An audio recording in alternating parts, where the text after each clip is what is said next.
कर्म लौट के आता है। आप जैसा कर्म करोगे वैसा ही आपको परिणाम मिलेगा।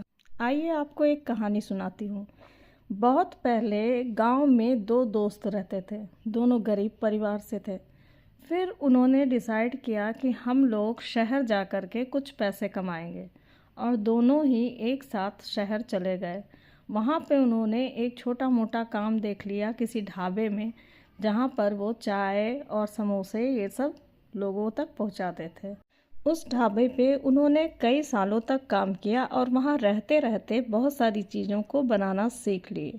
और जब वो धीरे धीरे बड़े हो गए तो उन्होंने डिसाइड किया कि हम अपना एक अलग रेस्टोरेंट खोलेंगे। उन्होंने जो पैसा इकट्ठा किया था उससे एक रेस्टोरेंट खोला और बहुत मेहनत की, खुद सब कुछ बनाना और चलाना। धीरे धीरे वो रेस्टोरेंट बहुत अच्छा चलने लगा क्योंकि वहाँ का खाना सबको पसंद आने लगा। फिर इनके पास और ज़्यादा अर्निंग होने लगी। फिर ये दोनों मिल करके एक बड़ा होटल खोल देते हैं। अब ये दोनों जो बड़े हो चुके हैं काफ़ी अमीर हो जाते हैं, लेकिन इन दोनों में से एक दोस्त को लालच घेर लेती है। कहते हैं ना कि पैसे की भूख बहुत गलत होती है। अब उसने सोच लिया था कि मुझे इसे रास्ते से हटाना है। उसे पता था कि मेरे दोस्त को तैरना नहीं आता और वो उसको लेकर के एक नदी के पास जाता है। पहले तो दोनों अच्छे से बातचीत करते हैं, फिर अचानक उस नदी में वो अपने दोस्त को धक्का दे देता है। वो वहाँ पे डूब के मर जाता है और ये फिर वापस आ जाता है और सारी प्रॉपर्टी अब इसके नाम हो जाती है। फिर इसने अपनी शादी कर ली और शादी के बाद इसका एक बच्चा होता है, बेटा होता है। फिर धीरे धीरे इसका बेटा जब बड़ा होता है तो वो विदेश जाता है पढ़ाई के लिए। अब इनका जीवन बहुत ही सुखमय और आनंदपूर्ण बीत रहा होता है। लेकिन विदेश से फ़ोन आता है कि आपके बेटे की तबीयत बहुत ज़्यादा ख़राब है और आप लोग आ जाइए। उसे एक अच्छे हॉस्पिटल में एडमिट कराया जाता है, जहां उसकी स्थिति बिगड़ती ही जाती है। वहां बेटे के इलाज में इतना ज़्यादा खर्च हुआ कि इसके जीवन भर की पूंजी सब कुछ लग गई।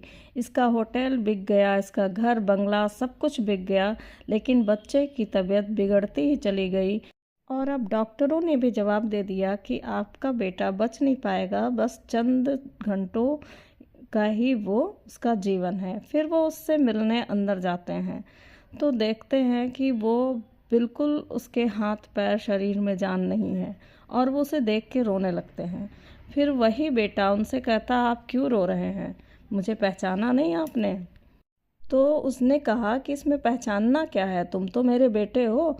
उसने कहा, नहीं, मैं तुम्हारा बेटा नहीं हूँ, मैं तुम्हारा वही दोस्त हूँ जिसको तुमने पानी में डुबो के मार दिया था। मैं तो इसलिए जन्म लिया कि तुम्हें उससे भी कड़ी सज़ा मिले। आज तुम्हारे पास ना घर है, ना द्वार है, ना तुम्हारा बेटा है। अब तुम समझोगे कि पीड़ा क्या चीज़ होती है। इतना कहते ही वो वहाँ पे ख़त्म हो जाता है।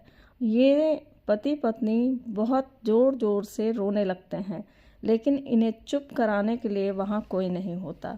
और जितने दिन जीते हैं उतने दिन तड़प तड़प के जीते हैं। इसीलिए कहा जाता है कि आप अच्छे कर्म करिए, अगर आप बुरा कर्म करेंगे तो उससे 10 गुना ज़्यादा बुरा आपके साथ होगा। राधे राधे।